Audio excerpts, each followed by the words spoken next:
Darah pejuang, menolak kalah dan terus berjuang.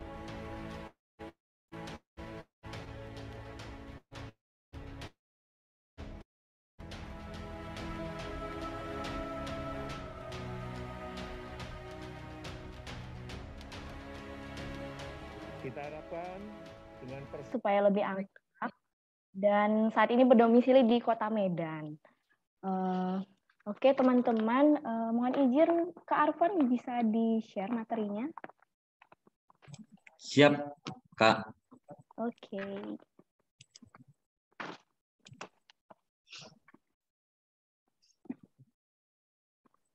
Udah kelihatan? Belum nih Kak? Oke, udah kelihatan. Sebentar.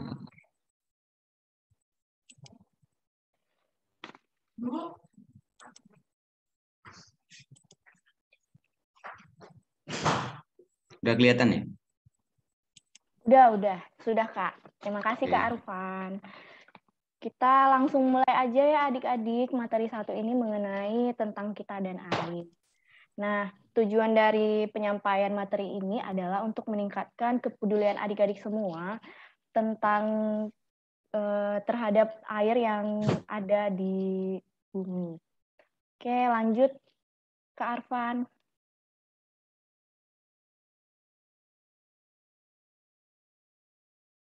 Nah, di dalam materi ini terdapat 5 outline. Yang pertama, mengenal air lebih dekat. Yang kedua, manfaat air bagi kita. Yang ketiga, potensi air di Indonesia. Yang keempat, memahami isu air. Dan yang kelima, upaya dan solusi dari kita untuk air. Oh iya, adik-adik, jika ada pertanyaan yang ingin ditanyakan, nanti bisa disampaikan di akhir materi pada sesi tanya-jawab ya. Oke, next, Kak.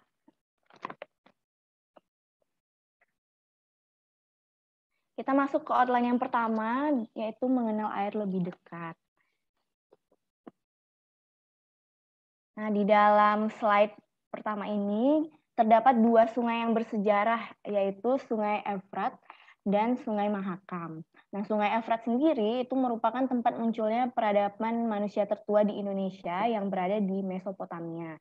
Dan Sungai Mahakam sendiri merupakan tempat kerajaan tertua di Indonesia, yaitu Kerajaan Kutai. Bisa disimpulkan ya adik-adik, kota-kota atau peradaban besar yang muncul di kota-kota atau peradaban besar muncul di dekat-dekat sumber air, bukan di dekat hutan, tambang, atau apapun. Nah, ini membuat kita dapat menyimpulkan bahwa sebegitu pentingnya air bagi kehidupan kita sampai kerajaan-kerajaan pada awal peradaban memilih lokasi di dekat-dekat sumber air. Oke, next, Kak.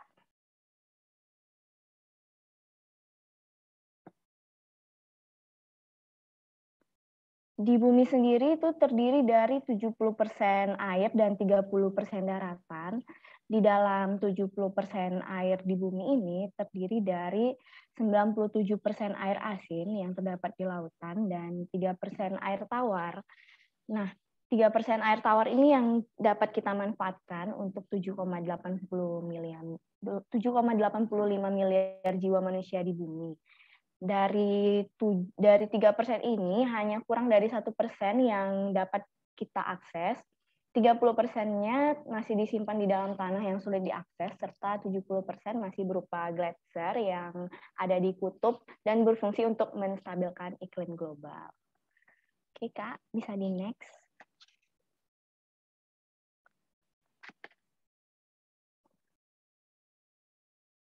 Monitor Kak Arfan. Oke, nih ada pertanyaan nih. Kenapa adik-adik ada yang tahu nggak kenapa air di bumi nggak pernah habis?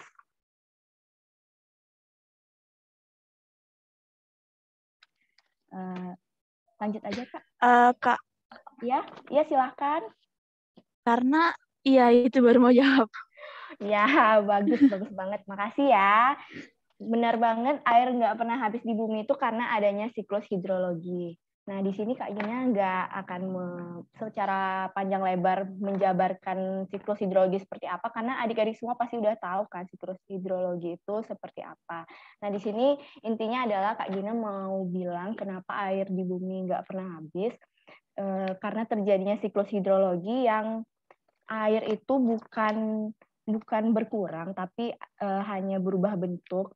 Berubah bentuknya bisa menjadi air permukaan seperti yang ada di sungai atau di danau, terus bisa berubah menjadi air tanah, bisa berubah menjadi awan, embun, bahkan air yang ada di dalam tubuh manusia itu sendiri. Seperti itu adik-adik. Next ke Arfan.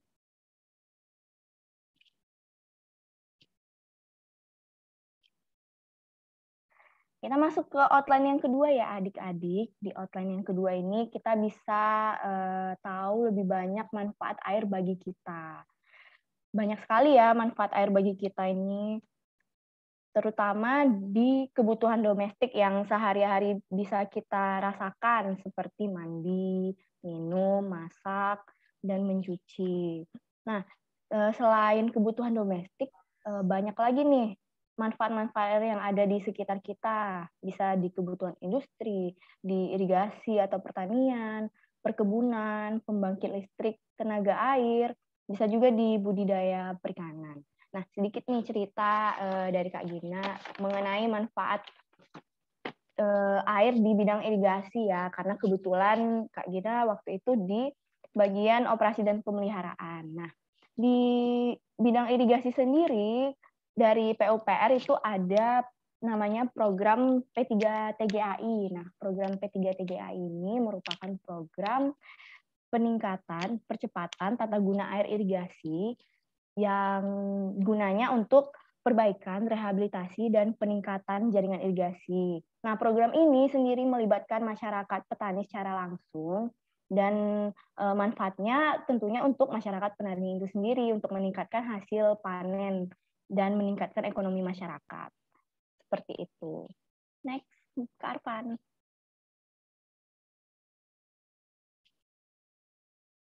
Ada lagi nih, masih banyak manfaat-manfaat air bagi kita.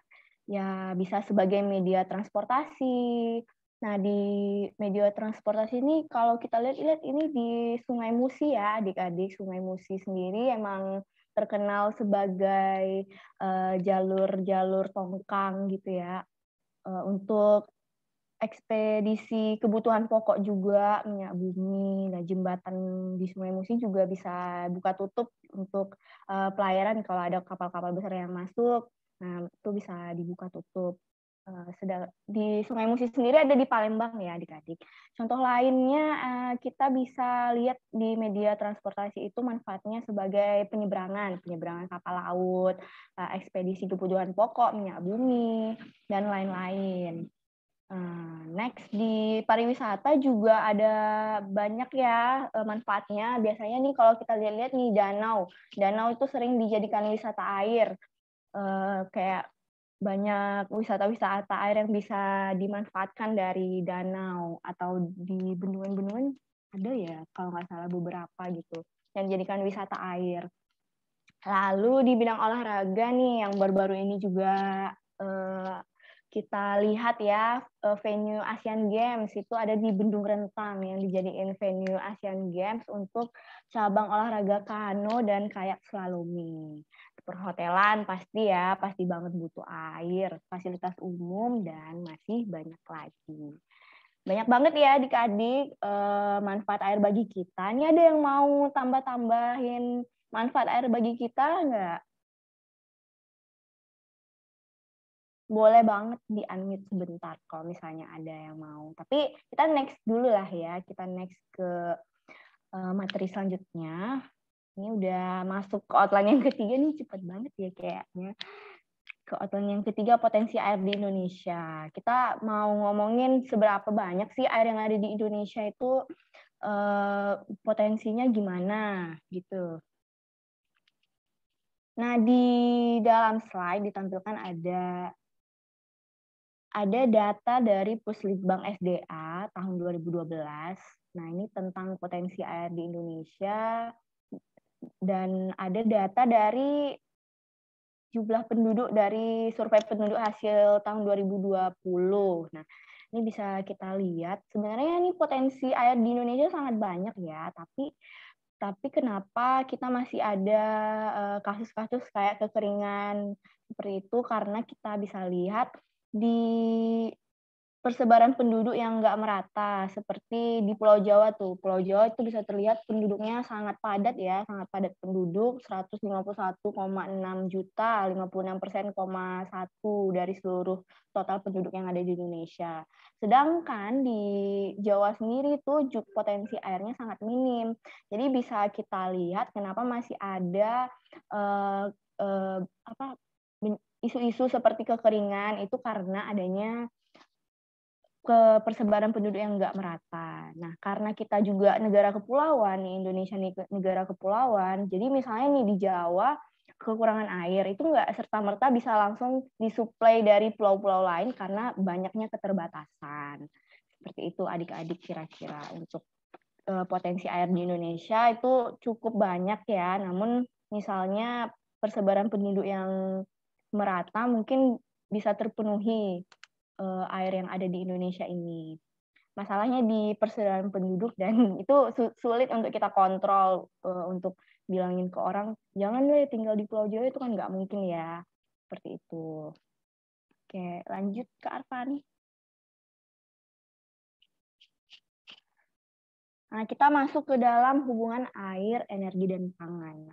Air, energi, dan pangan ini berkaitan erat ya.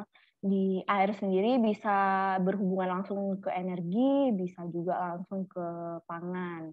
Di kebutuhan air, energi, dan pangan sendiri, kita lihat setiap tahunnya itu meningkat. Setelah kita tahu mereka akan meningkat setiap tahunnya, next Kak, bisa ditampilin Kak Arfan. Oke. Untuk mencapai ketahanan air, ketersediaan pangan, dan kemandirian energi, itu kita perlu pengelolaan sumber daya air yang berkelanjutan. Nah, pengelolaan sumber daya air yang berkelanjutan, terus pengembangan energi berbasis sumber daya alam nabati, perkembangan teknologi dengan energi terbarukan seperti kendaraan listrik, dan penciptaan nilai tambah dari pangan lokal, dari sumber daya alam, darat, dan laut.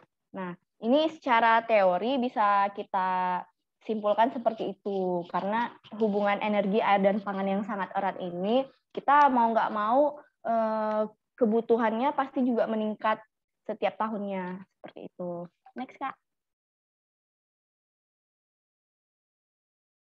Kita masuk ke contoh konkret dari hubungan air, energi, dan pangan ini. Kita kasih contoh di Bendungan Jatiluhur aja ya. Di dalam Bendungan Jatiluhur sendiri punya kaitan yang erat dalam pangan dan energi. Contohnya di air dari Bendungan Jatiluhur juga dimanfaatkan untuk mengairi daerah irigasi Jatiluhur yang merupakan daerah irigasi terluas ya di Indonesia, sekitar 237.790 hektar dan disebut juga sebagai lumbung padi nasional. Sedangkan dalam bidang energi, air dari Bendungan Jatiluhur ini dimanfaatkan sebagai PLTA yang menghasilkan daya listrik 187,5 megawatt yang dialirkan melalui jaringan listrik Jawa Bali. Nah, kebayangkan adik-adik kalau misalnya suplai air yang ada di Bendungan Jatiluhur itu menurun, kebayangkan dampaknya sebesar apa, mulai dari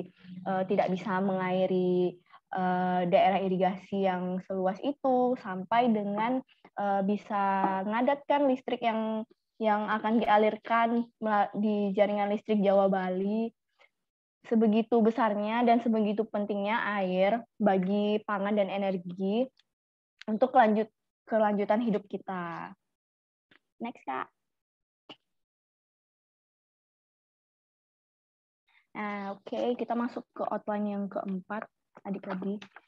Outline yang keempat ini memahami isu sumber daya air. Nah, di memahami isu sumber daya air ini ada beberapa isu-isu penting ya. Tadi kakak-kakak MC juga udah nyinggung ada 3 tadi isu-isu sumber daya air. Nah, air seperti 2 sisi mata koin. Nah, ini benar banget nih, air seperti 2 sisi mata koin. Air bisa dimanfaatkan sebagai kebutuhan dasar, bisa juga menimbulkan bencana jika kita tidak bisa mengelolanya dengan baik. Maka dari itu, kita harus mengelola air dengan benar dan baik agar dapat dimaksimalkan pemanfaatannya dan diminimalkan daya rusaknya. menimbulkan bencana itu termasuk dalam daya rusak air ya adik-adik, seperti misalnya menimbulkan banjir, keringan, seperti itu. Next Kak, kita masuk ke isu-isu selanjutnya. Nah, seperti yang kakak-kakak MC tadi udah singgung ya adik-adik, ada 3 masalah utama SDA, biasanya ini udah sering banget disinggung. Itu ada too little, maksudnya adalah kekeringan, itu mengakibatkan kebutuhan masyarakat tidak terpenuhi. Too much, terjadi banjir, mengakibatkan kerusakan fasilitas, kehilangan nyawa dan harta benda, serta too dirty, yang menyebabkan pencemaran, serta jadinya air itu nggak bisa kita konsumsi. Nah, yang paling sering kita dengar akhir-akhir ini sih masalah SDA ini banjir ya adik-adik, sampai merusak rumah, menghilangkan nyawa, dan banyak banget lah yang jadi korban akibat banjir ini. Next Kak Arpan.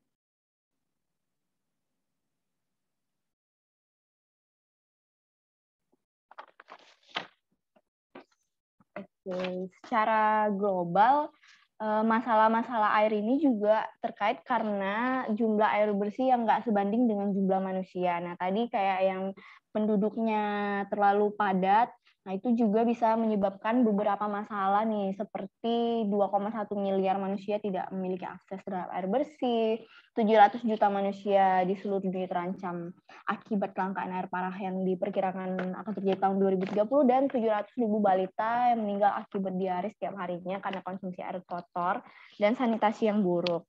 Nah, ini isu-isu yang ada di slide ini merupakan isu-isu secara global yang kita bisa lihat memang masih ada sampai hari ini isu-isu kekeringan. Sering banget nih terjadi isu-isu kekeringan di beberapa daerah, bahkan di Indonesia.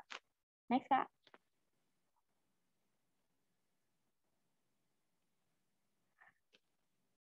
Nah, ini untuk kondisi banjir juga tadi udah kita singgung ya, banjir yang baru-baru ini nih 2020-2021 ada beberapa banjir yang terkenal dan berdampak sangat besar bagi kita, seperti banjir DKI, banjir bandang di Luwu Utara, banjir di Kabupaten Bogor, dan banjir bandang di NTT. Selanjutnya isu-isu yang akan mendatang mungkin seperti ini nih, adik-adik, ada yang tahu nggak nih di depan tanggul ini ada bangunan yang tenggelam nih? Ada yang tahu ya? Pastinya kalau yang tinggal di Jakarta sih harusnya tahu. Kalau misalnya ada ancaman Jakarta tenggelam dan pesisir utara Jawa darurat tenggelam. Nah, ini terjadi karena apa? Ini terjadi karena adanya banjir rob. Nah, banjir rob sendiri ini merupakan peristiwa naiknya permukaan air laut ke daratan yang menyebabkan menggenangnya daerah di sekitar daratan tersebut. Nah, ini diperparah dengan adanya penurunan muka air tanah. Bahkan di Jakarta itu udah 4,1 meter tanahnya turun sejak 1974. Begitu juga di daerah pesisir utara Jawa yang isu-isunya akan darurat tenggelam di masa yang akan mendatang. Nah, kita harus lebih aware ya dalam permasalahan banjir yang akan menjadi isu yang merugikan bagi kita. Oke, next, Kak. Nah, ini nih pertanyaan paling penting. Kenapa nih bisa banjir, adik-adik? Ada banyak faktor nih yang bisa menyebabkan banjir. Ada secara alami dan ada karena ulah manusia. Di alami sendiri, banjir itu bisa terjadi karena adanya limpasan air laut atau banjirop tadi, seperti yang udah Kak Gina jelasin tadi, banjirop itu terjadi karena naiknya permukaan air laut ya ke daratan. Lalu hujan deras yang dengan intensitas tinggi dan lama. Nah, ini juga bisa menyebabkan banjir karena apa? Karena tampungan-tampungan, misalnya kayak sungai dan saluran itu sudah tidak mampu menampung air yang masih terus turun ya, hujannya deras banget, jadi kapasitasnya itu nggak tertampung lagi seperti itu. Tsunami ini bisa kita sebut juga sebagai penyebab banjir karena tsunami ini diakibatkan terjadinya pergeseran lempeng bumi dan perubahan iklim. Nah, perubahan iklim seperti naiknya permukaan air laut serta curah hujan yang meningkat. Lalu ada akibat ulah manusia nih. Yang pertama ada penggundulan hutan. Yang kedua kurangnya lahan hijau dan saluran air yang tersumbat sampah. Nah, saluran air yang tersumbat sampah ini nih yang sering banget nih menjadi penyebab banjir, karena kita walaupun gimana pun kita berupaya membuat membuat saluran-saluran tampungan yang lain gitu. Kalau misalnya dari kitanya sendiri tetap membuang sampah, tetap mengotori sungai, itu tetap aja nanti sungainya akan dangkal dan kapasitasnya akan menurun, seperti itu daya tampungnya. Jadi sebisa mungkin kita tetap peduli terhadap lingkungan untuk nggak membuang sampah sembarangan, untuk menjaga kelestarian air dan sungai. Karena kalau misalnya kita tetap dalam kebiasaan yang buruk, nah yang rugi kan kita sendiri kalau misalnya bencana udah menimpa kita. Oke Kak, lanjut. Ini outline yang terakhir nih adik-adik, yang kelima, upaya dan solusi dari kita untuk air. Ada banyak loh beberapa hal sederhana bisa kita lakuin untuk meminimalisir. Seperti kita bisa mulai dari hemat air di kamar mandi, bisa dengan matikan keran saat menyikat gigi, mandi menggunakan shower. Nah, ini agak susah nih mandi menggunakan dengan shower. Nih kita nggak apa-apa sih kalau mandi pakai gayung ya, tapi tolong jangan dibuang-buang secara berlebihan gitu airnya. Nah, terus mencuci tangan dengan air secukupnya. Nah, benar. Kurangi air saat mencuci, jangan mencuci setiap hari. Air sisa cucian baju bisa dimanfaatkan untuk mencuci kendaraan. Nah, benar banget nih. Terus siram tanaman secukupnya. Ini yang suka punya tanaman di rumahnya, bisa lah ya menyiram tanaman 1 kali aja, 1 hari. Terus manfaat bekas air cucian beras bisa juga tuh dimanfaatkan untuk menyiram tanaman. Lalu tampung air yang dapat digunakan ulang. Nah, kayak yang dibilang Bapak Jumandi tadi, bisa tuh kita tampung air wudhu dan kita gunakan lagi untuk menghemat air, seperti itu.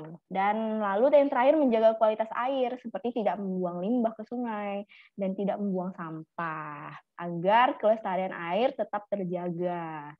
Next, Kak. Ada lagi nih beberapa inovasi peduli air yang bisa kita lakukan dengan membuat biopori, membuang sampah ke bank sampah, itu bisa kita pilah-pilah seperti itu, yang organik, non-organik, seperti itu ya adik-adik. Lalu juga kita bisa membuat sumur resapan. Nah, ini yang lebih inovatif lagi, dengan membuat sumur resapan atau dengan panen air hujan atau rainwater harvesting. Ini ada nggak nih rumahnya teman-teman adik-adik di sini yang udah pakai rainwater harvesting? Tahu nggak rainwater harvesting itu apa? Nah, rainwater harvesting itu sendiri adalah suatu cara penyimpanan, pengumpulan dan pendistribusian air yang dikumpulkan, disimpan dan distribusikan dari atap rumah, nanti disimpan melalui suatu tempat reservoir gitu, atau suatu tempat tampungan atau bak, lalu nanti disalurkan ke dalam rumah melalui pompa atau pipa biasa. Nah, ini air hujan yang ditampung, disimpan, terus didistribusikan ke dalam rumah, seperti itu. Kira-kira adik-adik. Nah, lanjut nih yang terakhir ya, sepertinya slide yang terakhir. Ini kita punya cara-cara untuk mencegah banjir. Ada dengan jaga lingkungan sekitar, jangan jadikan sungai atau selokan sebagai tempat pembuangan sampah, lakukan reboisasi dan tebang pilih, buat sumur resapan, bisa banget nih buat sumur resapan. Hindari pembangunan di rumah di pinggir sungai, berpotensi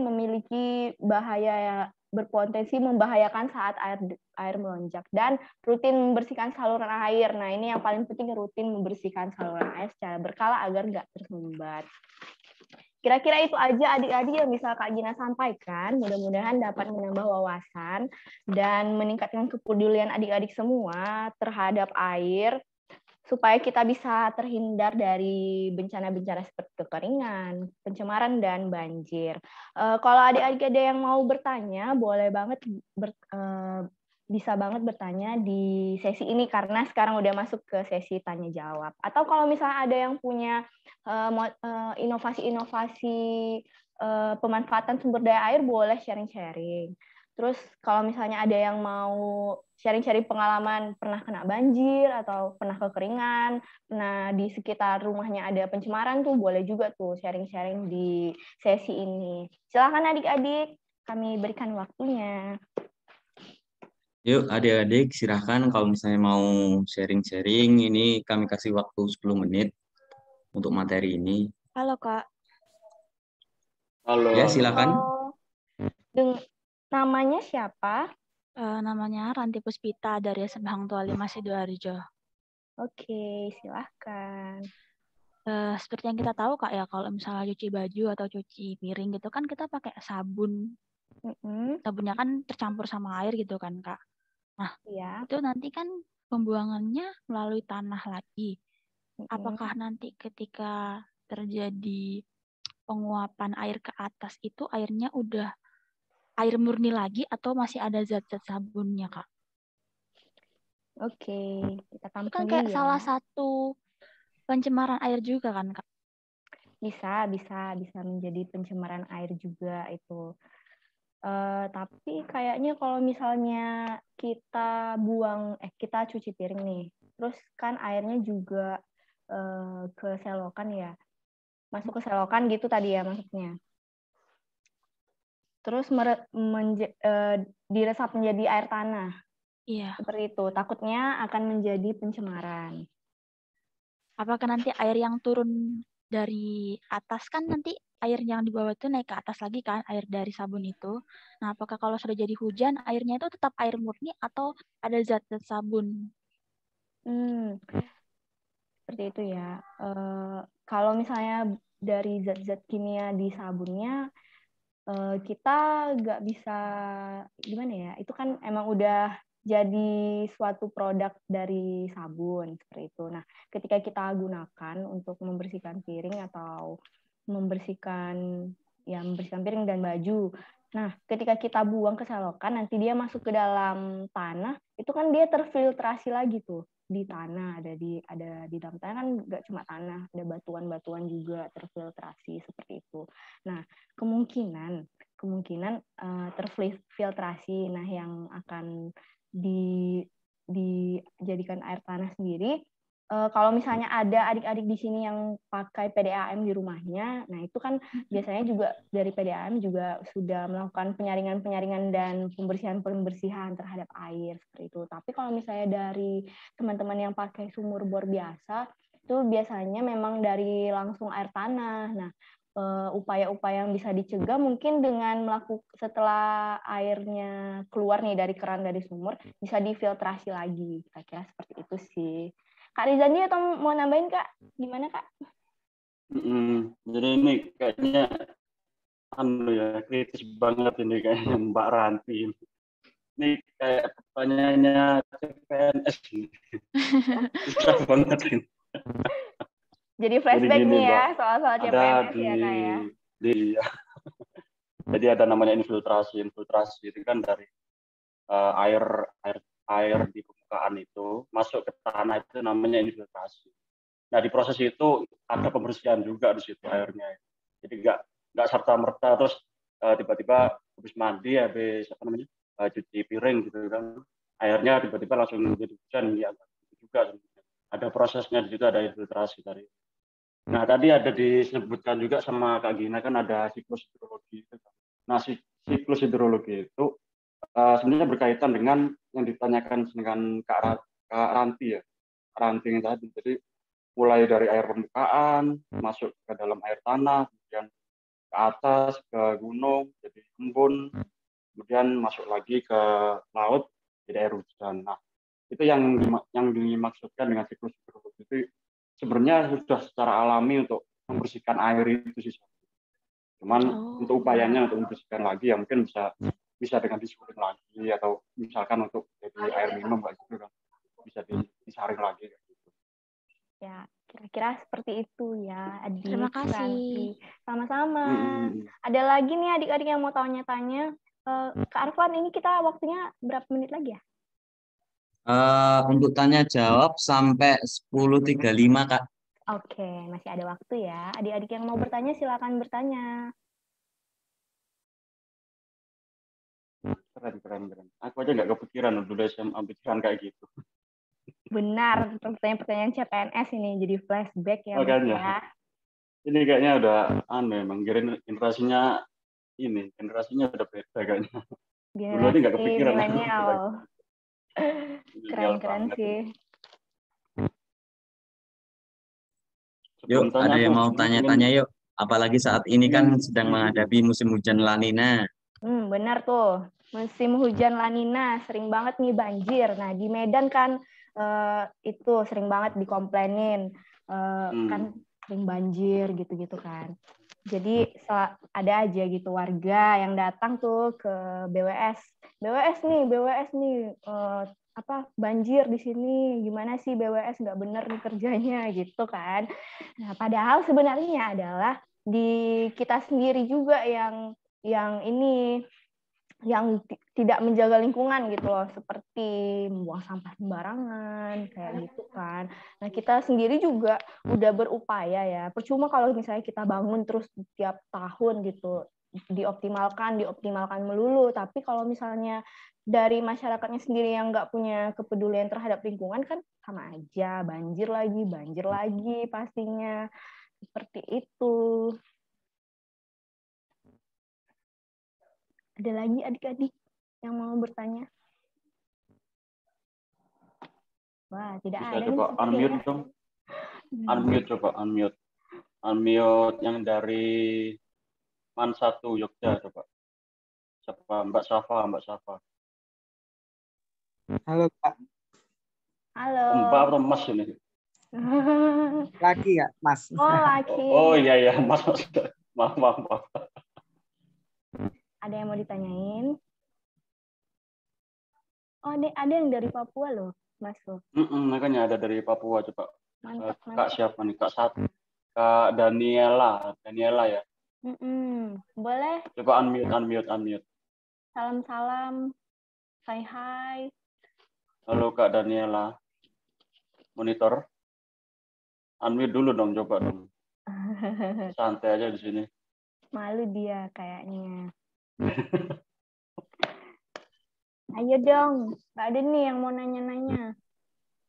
Kak, izin bertanya Kak. Oh, boleh. Silakan Mas Safa. Untuk saat ini kan untuk pengendalian biar tidak banjir itu di kota-kota biasanya pakai selok gitu kan, selokan yang besar. Nah, kalau misal itu dibuat jadi sumur resapan itu apakah bisa lebih efektif, Kak? Biar sekalian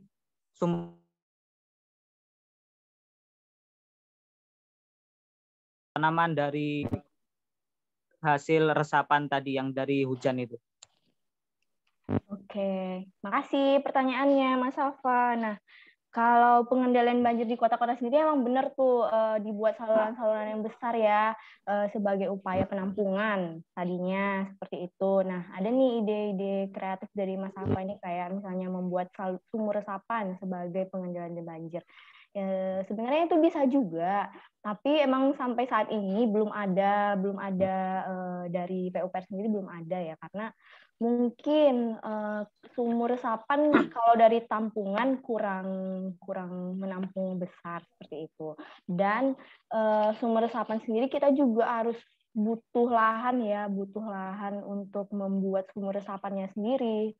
Seperti itu sih Mas. Dari kita memang belum ada sih, saya belum pernah dengar juga. Tapi bolehlah idenya ini kita tampung ya buat jadi pertimbangan, misalnya di kota-kota itu dibuat sumur resapan gitu. Sampai hari ini belum ada sih. Memang kalau yang saya tahu itu buat kanal seperti itu. Untuk sumur resapan memang belum ada sih setahu saya. Kak Rizandi ada tahu nggak kita bangun sumur resapan? Kalau aku nggak tahu sih. Ada sih. Ya ini aja sih kadang tergantung sumur resapan itu kan sebenarnya mudah diaplikasikan, cuman memang beberapa orang jarang mengaplikasikan bisa jadi mungkin mereka juga kurang Kurang pengetahuan lahan, juga. kurang lahan juga bisa sih. Kurang lahan juga bisa juga, apalagi di perkotaan kan jarang juga nyari lahan buat sumur resapan. Iya. Jadi misalkan teman-teman mau ada ide kayak gitu, nah ini bagus banget kalau misalkan teman-teman punya ada ide kayak gitu langsung dilakukan juga bisa juga. Ya, bisa Jadi juga nggak perlu nunggu ini sendiri. sih, nggak perlu nunggu yang berwenang untuk buat itu gitu loh. Benar. Saya rasa di apa namanya tingkat RT atau RW gitu masih bisa digunakan. Nggak perlu Ya, tinggi oke Kak. kota juga. Oh ya udah habis ya Mas ya. Iya, Oke. waktu tanya jawabnya udah habis. Iya. Ya udah, terima kasih kepada Kak Gina tadi untuk yang sudah menyampaikan materi. Untuk selanjutnya mungkin acaranya kita coffee break dulu ya.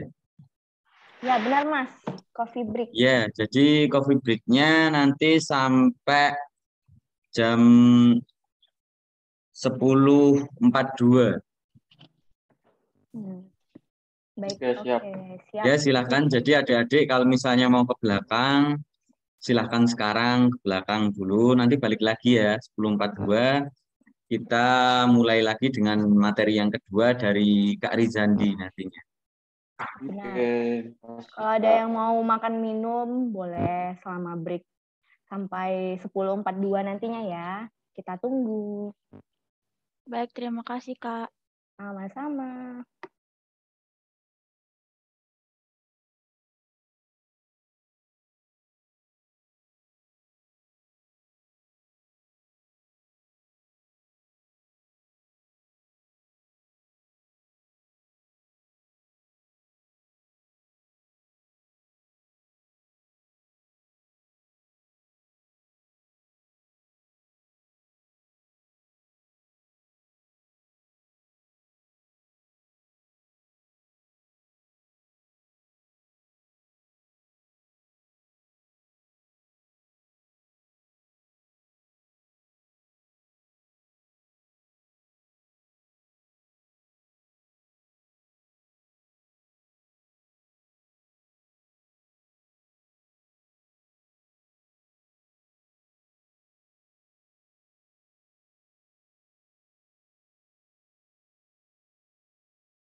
Ya, oke, sudah mau jam 10.42. Ini apakah ada hadir semuanya yang ada di sini? Sidoarjo, oke. Yang dari Jogja, Suaranya mana? Ini ada yang dari Hadir, Depok, Kak. Naila. Yang dari Jogja udah hadir semuanya. Safa, udah hadir. Hadir, Kak. Hadir. Novelia, Siap hadir. oke. Nasba Aushifa, Hadir, Kak. hadir ya. Aufa Rizky, Hadir. oke. Meilani Putri, Hadir. oke. Rona, hadir ya. Hadir, Kak. Ulah, banyak sekali yang hadir ini. Oke, udah pada hadir semuanya. Ya udah, setelah ini kita akan lanjut ke materi yang kedua yang akan dibawakan oleh Kak Rizandi. Monggo Kak, waktu dan tempat saya persilahkan. Nantinya untuk materi selama 20 menit ya Kak. Setelah itu akan kita lakukan tanya jawab selama 10 menit. Jadi untuk materinya nanti sampai jam 11:03 ya nanti. Siap. Oke. Ini materinya jadi ke Arfon atau Siap. aku aja nih yang share? Saya sharekan nih Kak. Oh ya udah.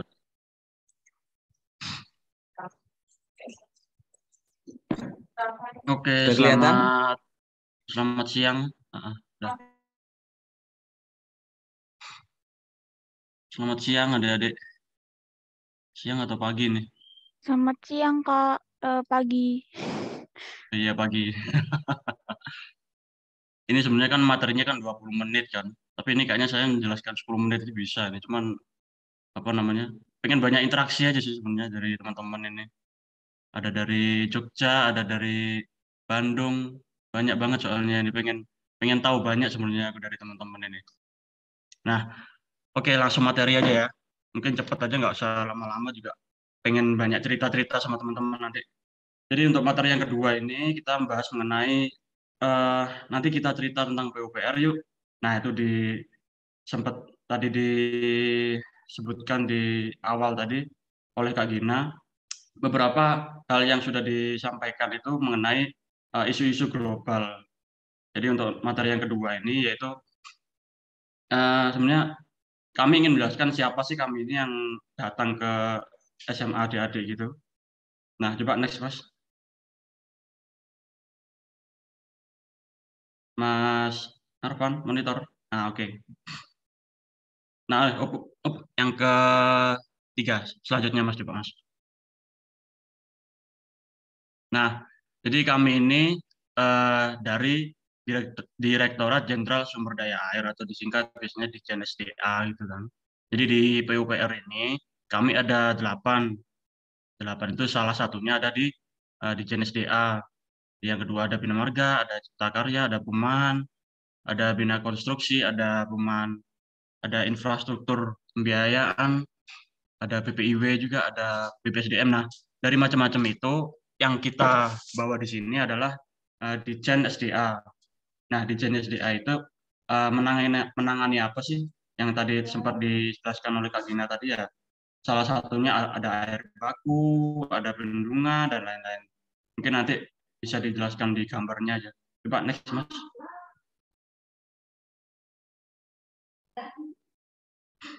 Nah, di kami ada di Direktorat Jenderal Sumber Daya Air itu ada beberapa organisasi lah.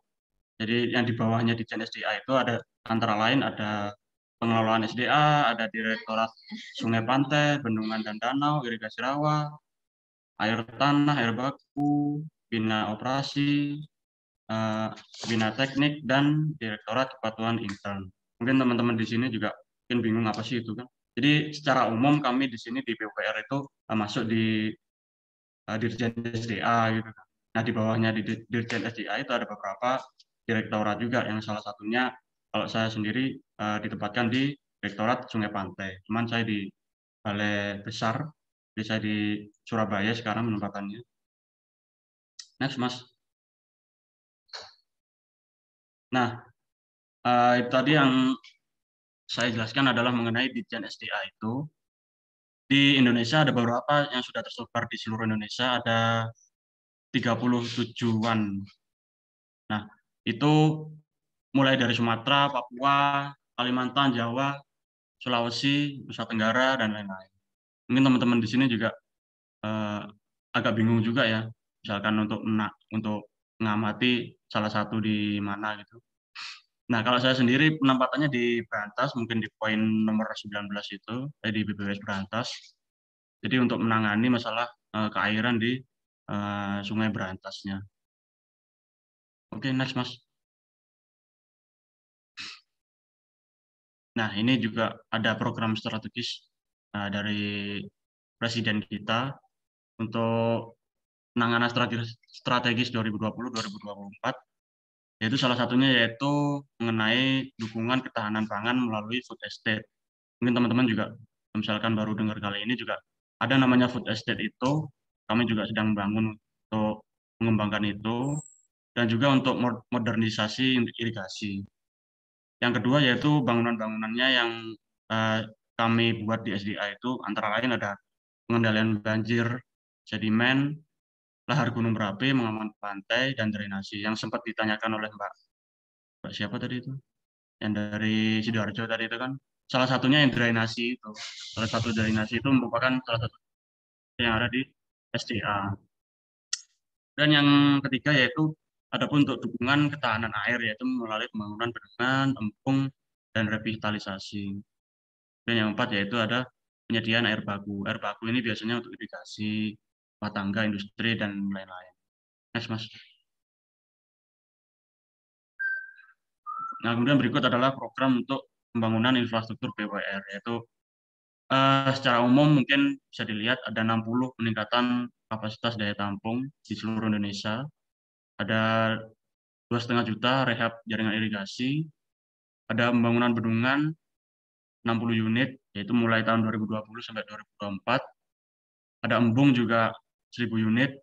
Jadi berikut ini adalah beberapa yang program pembangunan infrastruktur di PUPR yang khususnya ditangani oleh Ditjen SDA.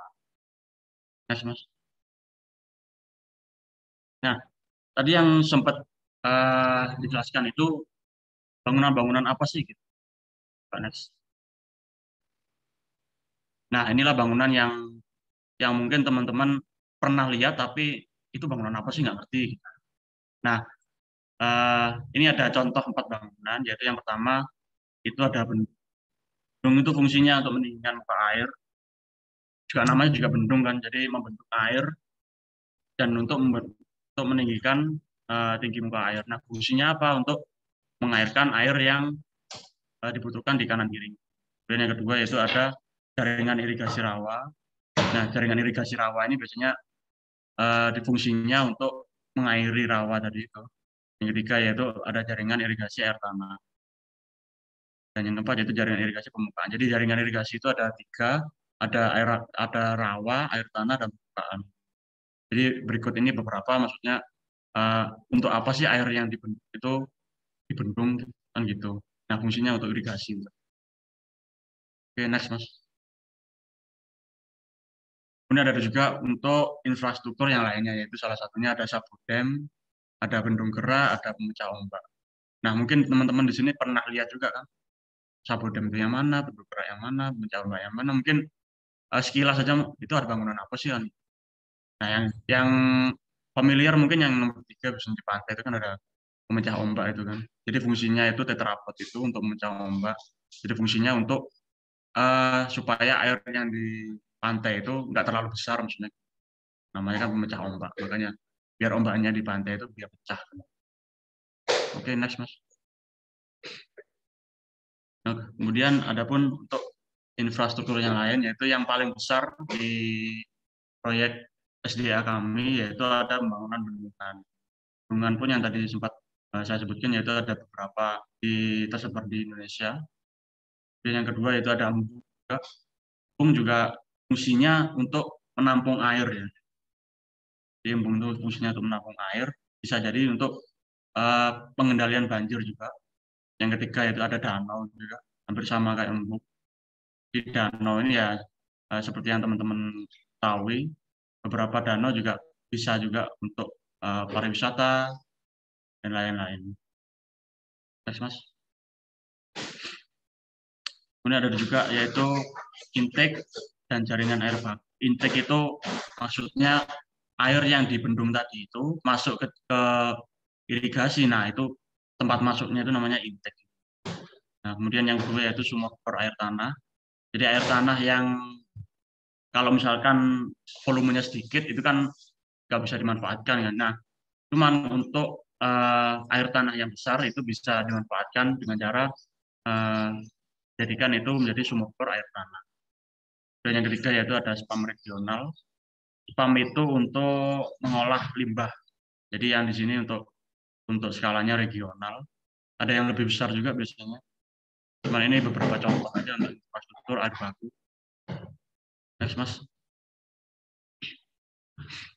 Nah, dari beberapa yang sudah dijelaskan, tentu juga di PUPR juga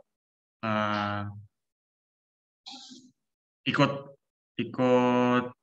meminimalisir dampak COVID ya. Salah satunya dengan jaga jarak, kemudian tetap produktif dengan WFH. Ini teman-teman sekolah kan udah masuk di sekolah semua kayaknya ya. Ada yang sekolah, ada yang masih di rumah juga kan. Terus kemudian jaga kebersihan juga teman-teman, itu pesannya juga dari Pak Menteri kita sama Pak Jokowi. Pak Menteri kita tahu nggak? Kalau nggak tahu nanti ada ini. Oh iya nih teman-teman, nanti setelah materi ini ada kuisnya loh ya. Ada kuisnya, jadi misalkan ada kurang paham bisa langsung ditanyakan aja. Oke, next, Mas. Nah, kemudian apa sih yang sudah dilakukan PUPR di tengah pandemi itu? Jadi ada beberapa yang sempat saya bilang tadi, yaitu mengenai ada padat karya, tadi ada program P3TKI, yaitu untuk memberdayakan masyarakat di lokal, itu namanya kegiatan padat karya. Yang kedua yaitu ada food estate, dan yang keempat ada APSA, yang keempat yaitu ada pemberdayaan UMKM. APSA ini untuk air bersih. Jadi adapun untuk kegiatannya yaitu nanti mungkin bisa dijelaskan di terakhir. Next, Mas. Nah, mungkin teman-teman juga bertanya-tanya juga, apa sih profesi yang berperan dalam pembangunan infrastruktur yang bekerjasama dengan Kementerian PUPR. Nah, kami di sini mungkin memang secara umum basicnya mungkin teknik. Cuman dari teman-teman di sini juga misalkan punya minat yang lain selain di teknik, itu pun juga bisa menjadi bagian dari pekerjaan kita gitu. Jadi jangan berkecil hati untuk teman-teman, misalkan saya nggak minat di teknik ini, nggak apa-apa juga. Di PUPR juga banyak orang-orang yang bukan teknik soalnya, dan kita juga butuh itu gitu. Nah, beberapa pekerjaan yang berkaitan dengan PUPR yaitu antara lain ada penyedia jasa, ada kontraktor, ada konsultan. Nah, kontraktor itu yang membangun tadi itu, yang membangun bangunan-bangunannya besar tadi itu, secara umum namanya kontraktor gitu. Nah, kalau konsultan itu ada yang merencanakan. Yang merencanakan itu namanya konsultan perencana, ada yang mengawasi juga namanya konsultan pengawas. Nah, kemudian juga ada pengelola. Ada pengelola ini ada dari kelompok masyarakat, ada dari dinas kota atau kabupaten.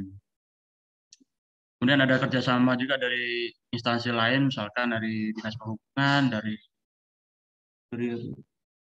perikanan, kementerian yang lain, dan juga dari BUMN atau BUMD. Nah, salah satunya yang kita disponsori itu dari BUMN. Ada PJT 1 sama PJT 2. Perum Jasa Tirta 1 dan Perum Jasa Tirta 2. Dan juga dari Indrakarya. Next, Mas. Nah, tadi kan sempat, kira-kira ada yang tahu nggak ini siapa ini? Ini menteri kita. Mungkin kalau belum tahu nanti bisa ini ya, ada kuisnya juga kok ini nanti kayaknya. Ada apa namanya? Ada pertanyaan untuk ini. Jadi ya siap-siap aja nanti setelah materi ini ada gamesnya juga. Jadi biar nggak bosen nanti. Jadi beliau adalah menteri kita yaitu Pak Basuki Hadi Mulyono. Beliau juga seorang artis juga. Beliau suka ngedrum. Ya meskipun rambutnya putih tapi beliau juga berjiwa masih muda ya. Jadi semangatnya juga masih muda. Jadi teman-teman di sini jangan mau kalah juga dengan Pak Menteri kita. Oke, next Mas. Nah, itu adalah secara umum gambaran siapa sih kita ini sebenarnya datang dari SMA ini untuk apa gitu kan. Jadi sebenarnya kami di sini untuk menjelaskan aja sih, untuk menjelaskan dan mengedukasi teman-teman di sini bahwa banyak dari mungkin yang teman-teman lihat, teman-teman pakai itu mungkin ini yang bangun siapa sih, ini yang punya siapa sih, caranya bangun gimana sih, nah kayak gitu. Salah satunya yaitu tadi ada bendungan, ada untuk irigasi. Nah, kalau di lain SDA mungkin ada jalan tol juga. Nah, jalan tol itu untuk tugasnya Bina Marga. Nah, itu salah satu infrastruktur yang dibangun di PUPR, cuman beda direktorat kan gitu. Kalau kami yang di SDA itu kan yang berhubungan dengan air. Oke, next Mas. Nah, ini tadi yang sempat saya bilang yaitu mungkin sebagian besar dari kami mungkin adalah engineer ya, atau mungkin lulusannya dari teknik. Tapi jangan berkecil hati juga teman-teman di sini, misalkan ada teman-teman yang berminat untuk di ilmu hukum, akuntansi, ekonomi, itu pun juga pasti kami juga butuh orang dari situ gitu. Jadi nggak melulu dari orang PUPR itu semuanya orang teknik gitu. Jadi dari Humas pun juga dari IT, dari ilmu komputer, komunikasi, desain komunikasi visual, dengan masyarakat kami juga butuh teman-teman di situ juga. Gitu.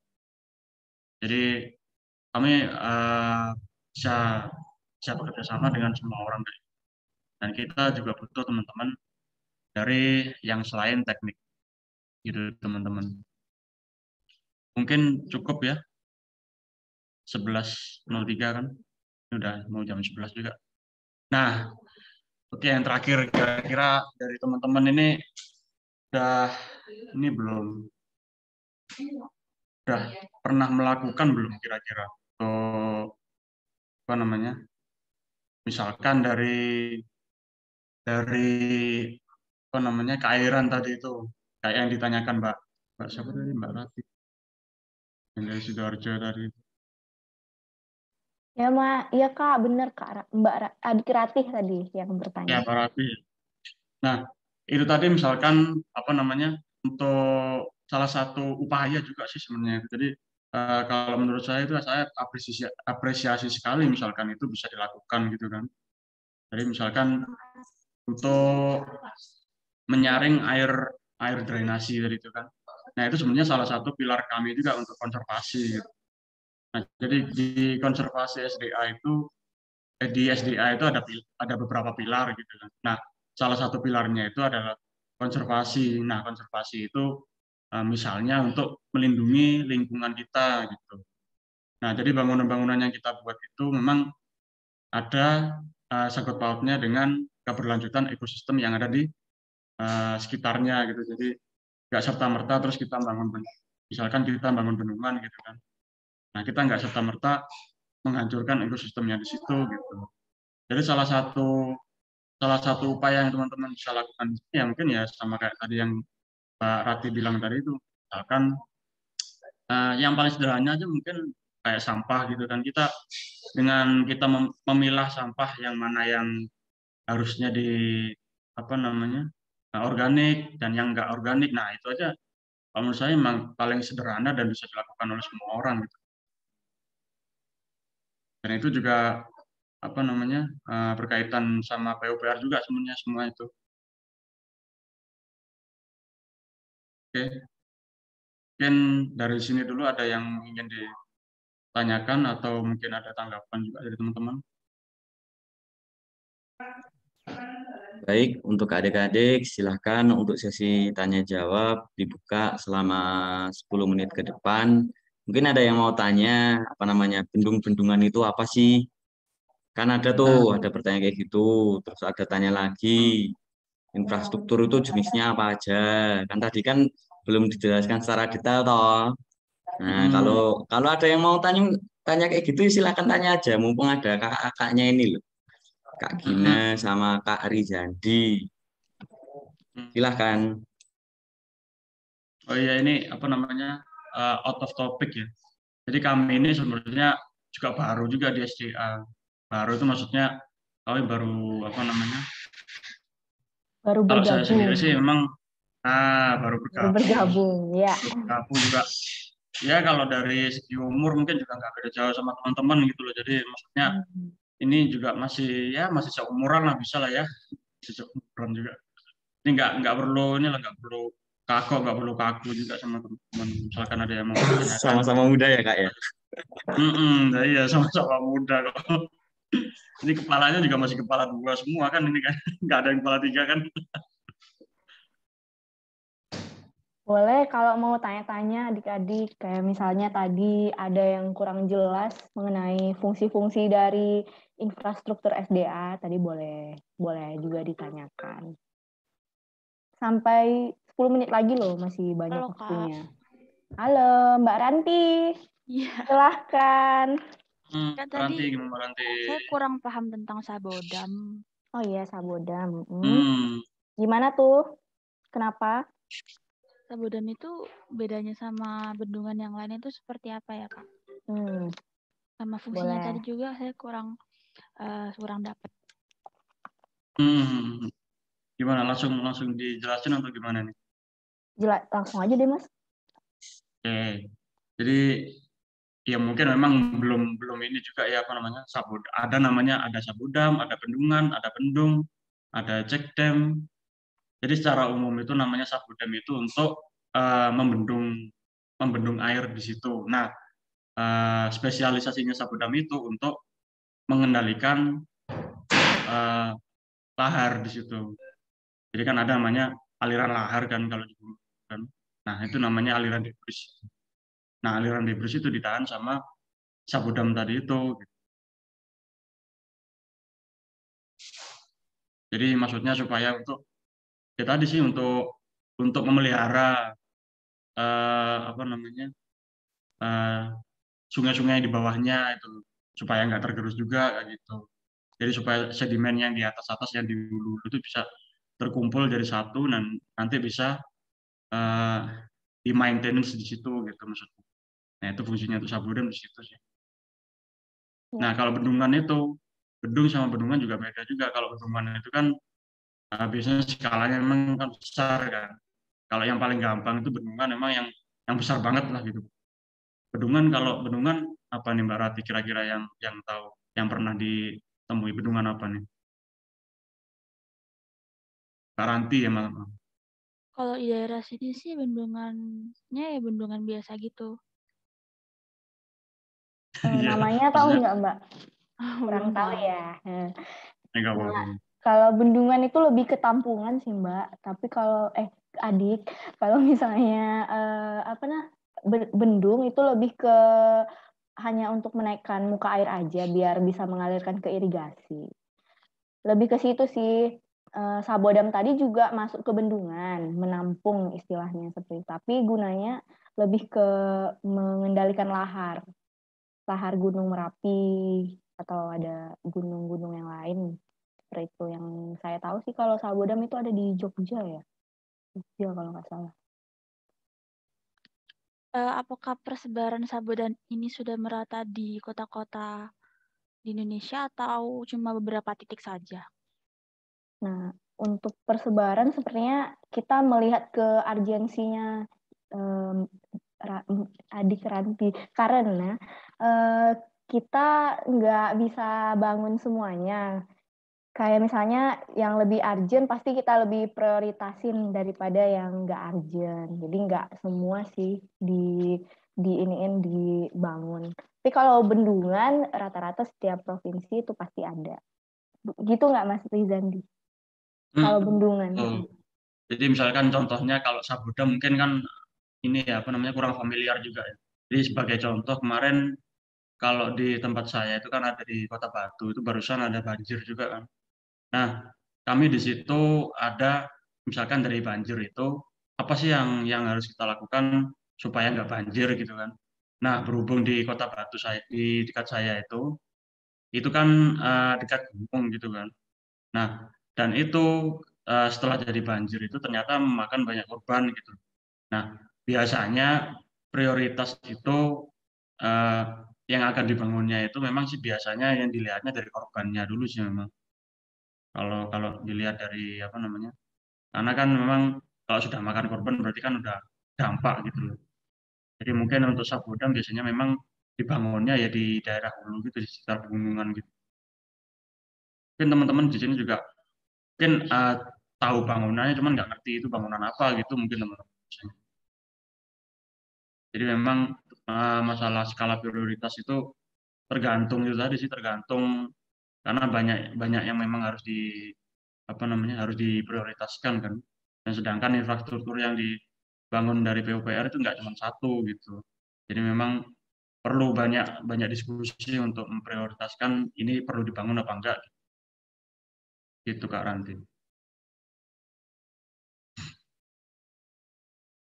Baik, terima kasih Kak. Sama-sama. Yang lain dari Medan, ya ada dari Medan nih kayaknya Mas. Mbak Eka, adik siapa nih? Boleh. Asyafiah coba Asyafiah. Monitor ya. Naswan, Kak namanya. Oh, Kak. Boleh nih yang dari Medan. Mau Dari Medan. komplain banjir boleh juga. Karena kan Medan pasti banjir. Iya nih gimana biasanya Medan suka di depan. Terdepan masalah banjir.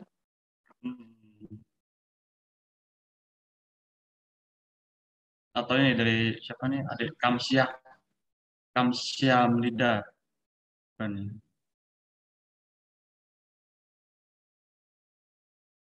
Atau Kak Daniela yang dari Papua nih sebenarnya pengen denger banget ya suaranya dari Papua. Iya nih. Gimana nih kabar Papua? Boleh nih Kak Adik Daniela sharing-sharing. Di Papua gimana sih? Gimana kabarnya Papua nih? Unmute dulu, unmute. Ya malu-malu dia. Gak apa-apa, kita sharing-sharing santai. Iyo ini yang dari Jogja pada on cam ini. Nah iya nih, boleh. Masih belum pada on cam. Oh iya, sambil apa namanya diisi ya misalkan tadi ada link absen udah ini kan link absennya udah monitor kan teman-teman? Ya untuk link absennya udah pada tahu kan ini teman-teman? Boleh di-share lagi Kak juga. Oh, iya boleh di share lagi ya. Ya, kita cari dulu.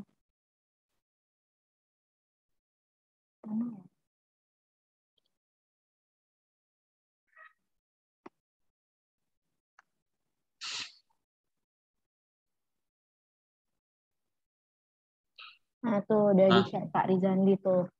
Boleh absennya diisi ya adik-adik. Itu untuk post-test itu bukan absen sih. Oh itu post-test?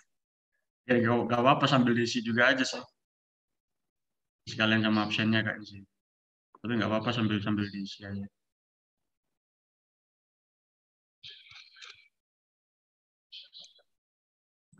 Adik-adik ada yang mau bertanya lagi? Ya ada yang mau ditanyakan lagi yuk. Kita ngobrol-ngobrol lagi terkait SDA ini. Fungsi dari Jogja kan juga apa namanya? Kalau Jogja itu Serayopak ya itu. Iya Mas, bisa BWS Serayopak. Balai besarnya. Ada BBWS Serayopak di Jogja. Ya. Di sebelah kirinya Brantas itu. Tuh. Atau mungkin bosan ini teman-teman ini. Kalau bosan habis ini ada kuis kok ini. Ada kuis, ada hadiahnya. Mau hadiah nggak ini teman-teman? Ada hadiah biasanya mau. Nah, ini kalau dikasih hadiah pada mau nggak, Kak?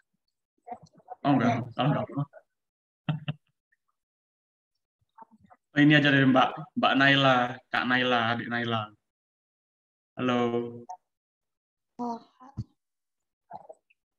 Ini di mana nih? Di rumah nih.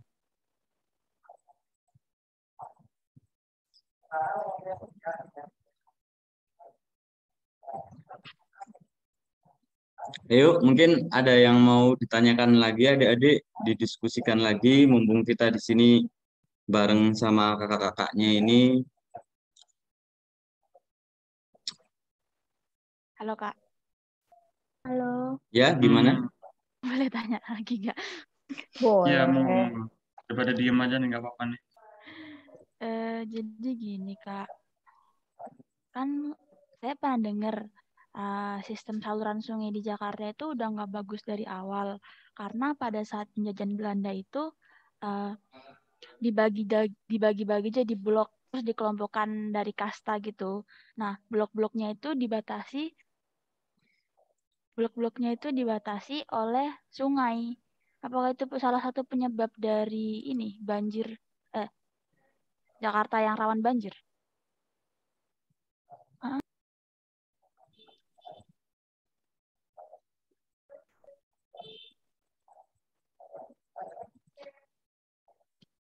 Oke. Gimana, langsung jawab atau? Boleh Mas jawab. Coba jawab ya. Jadi Iya. sebenarnya gini, Mbak Karanti, apa namanya? Banjir itu kan macam-macam sebenarnya. Di penyebab banjir itu salah satunya memang ada dari air sungai, ada luapan air sungai, Mas. Ada dari drainasi yang memang apa namanya airnya nggak mencukupi dari di kapasitasnya itu. Ada juga memang curah hujan yang pas waktu itu terlalu besar gitu kan, sehingga apa namanya airnya itu nggak bisa diarahin kemana-mana. Nah, setahu saya memang di Jakarta ini secara umum memang masalah peruntukan lahannya ini sih, penggunaan lahan di Jakarta ini memang, tapi nggak semua ini juga sih.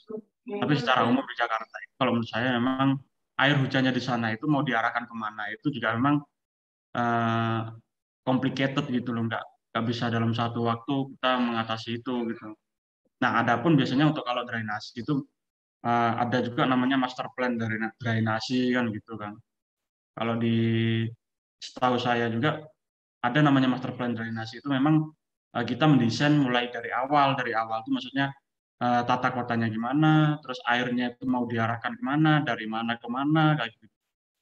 Nah, dari situlah seharusnya apa namanya kita merujuk dalam satu plan yang memang satu tata kelola yang satu kota itu memang berhubungan gitu kan. Nah, masalahnya biasanya gitu itu memang nggak bisa kita menyalahkan satu instansi atau instansi yang lain juga, karena memang PUPR pun ya kalau kita mau bergerak sendiri juga pasti kewalahan juga kan, di sana juga banyak instansi lain yang berkaitan gitu kan.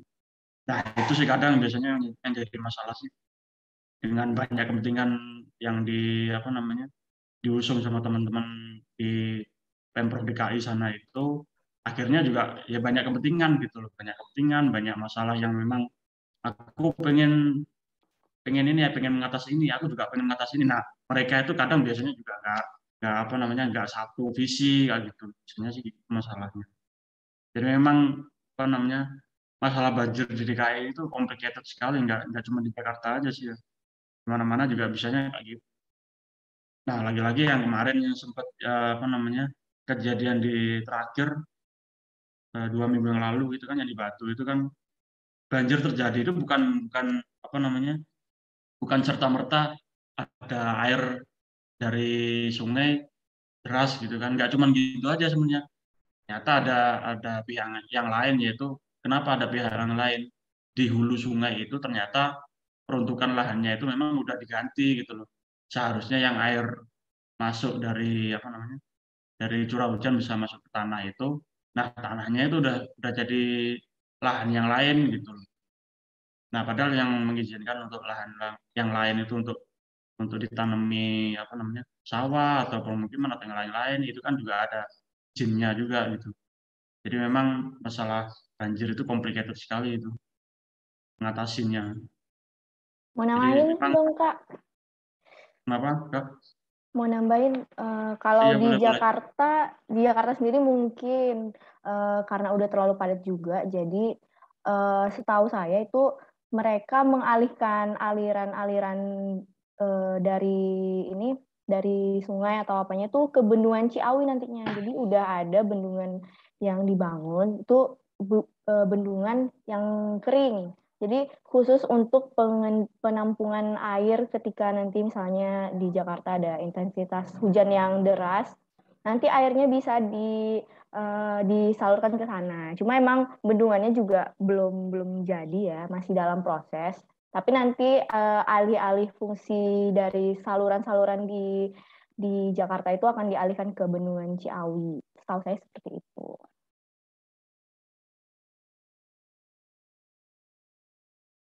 Ada lagi yang mau bertanya?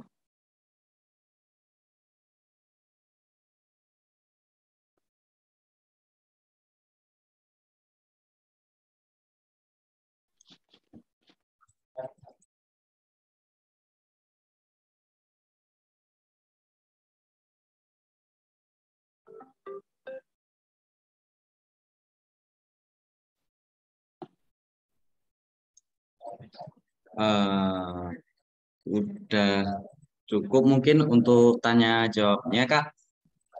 Oh, udah habis ya waktunya ya? Udah habis waktunya. Jadi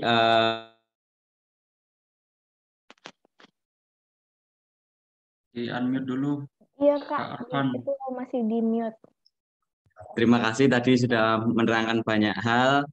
Yaitu tadi saya catat untuk yang Kak Gina menerangkan mengenai pengenalan tentang air. Jadi adik-adik tadi sudah tahu air itu apa namanya merupakan sumber kehidupan, terus juga 3% air dari seluruh apa namanya air keseluruhan itu air tawar, lalu apa namanya manfaat air, potensi air, manfaat dan bencana air, dan solusi pemanfaatan serta pengendalian air. Lalu tadi adik-adik juga mengetahui materi dari Kak Rizandi terkait apa namanya Kementerian PUPR secara keseluruhan. Tadi kan nggak hanya Direktorat Jenderal SDA saja, tapi juga ada Cipta Karya, Bina Marga, dan lain-lainnya. Selain itu, dalam Direktorat Jenderal SDA pun juga ada banyak direktorat-direktorat lainnya, yaitu Direktorat OP, ada irigasi rawa, ada sungai pantai, dan lain-lainnya seperti itu. Terus juga adik-adik tadi juga mengetahui mengenai apa namanya infrastruktur SDA. Nah, mungkin mengingatkan lagi bagi adik-adik yang belum mengisi absen, silahkan mengisi absen dulu. Lalu setelah mengisi absen, nantinya adik-adik bisa melakukan istirahat selama sampai jam 12. Jadi sebelum kita istirahat, mungkin untuk yang apa namanya yang belum kelihatan di Zoom, silahkan membuka kameranya. Kita akan foto dokumentasi bareng-bareng di sini. Ayo adik-adik yang belum on cam, silakan on cam dulu. Kita akan foto bareng-bareng. Ayo kita tunggu. Safa, Nazwa, Kameranya Alfa. panas, Kak. Oh iya. Melani, Rona, Asmi, Novelia. Yuk, on cam dulu yuk.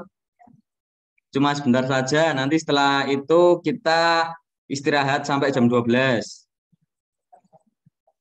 Nanti walaupun istirahat sampai jam 12 tetap di breakout room ini ya. Nanti setelah itu kita akan ke room utama. Tapi untuk sementara di sini dulu, nanti silahkan istirahat sampai jam 12. Ini untuk Novelia masih belum ya? Oke. Neilani nggak bisa. Aufa? Ashifa? Asmi? Oh, yaudah kalau nggak bisa, yuk saya screenshot dulu. 3, 2, 1. Oke. Mungkin mengingatkan lagi bagi yang belum melakukan absen, silahkan absen terlebih dahulu. Di situ juga ada apa namanya post testnya. Silahkan. Mungkin untuk sementara sekian dulu dari kami. Wassalamualaikum warahmatullahi wabarakatuh. Silahkan bagi yang mau istirahat. Kami beri waktu sampai jam 12. Terima kasih. Terima kasih juga kepada Bapak Ibu yang dari PJT 1 ya. Dari tadi bergabung ternyata. Terima kasih Bapak Ibu. Silahkan istirahat. Nanti kita gabung lagi ke main room. Terima kasih Bapak Ibu. Terima kasih sama-sama. Mbak.